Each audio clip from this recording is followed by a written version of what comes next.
Hello বন্ধুরা, তোমরা সবাই কেমন আছো? আশা করি সবাই খুব ভালো আছো। আমিও খুব ভালো আছি।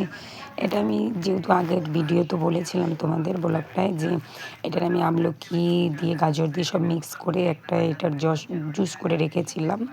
তো ফ্রিজের মধ্যে আগের দিন রাতে করে রেখেছিলাম। তো এটা এত বিচ্ছিরি খেতে, আমার মুখ দেখে বুঝতেই পেরেছো তোমরা। যাই হোক, খারাপ লাগলো, কী করব, খেতে হবে। যেটা খারাপ খেতে লাগে না সেটাই শরীরের পক্ষে বেশি উপকারী, আর যেটা ভালো খেতে হয় সেটা কিন্তু উপকারী না। যাই হোক, আমাদের মুখের স্বাদের জন্য আমরা খাই, খেতে হবে, মানুষ তো।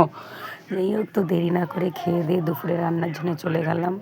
ওদিকে রান্না করেছিলাম কুমড়ো দিয়ে, মাছ দিয়ে, আর মাছের মাথা দিয়ে ঘন্ট করেছিলাম বাঁধাকপির। রান্নাবান্না করে খেতে দিয়ে চলে গেছিলাম একটু বাজারে। চাউমিন নিয়ে এসেছিলাম। তো আমার বাবু খেয়ে তো বলছে, মা খুব ভালো হয়েছে। ওর মুখ দেখে বুঝতেই পেরেছ। যাই হোক, বিকেলেও তো রান্নাবান্না করতে হবে, রাতের জন্য সব কিছু রেডি করে নিয়েছি রান্নাবান্নার জন্যে। এদিকে মাছ দিয়ে, উচ্ছে দিয়ে, আলু দিয়ে রান্না করেছি। এদিকে কাঁচা কলা দিয়ে, মাছ দিয়ে, তেলাপিয়া মাছ দিয়ে রান্না করেছি।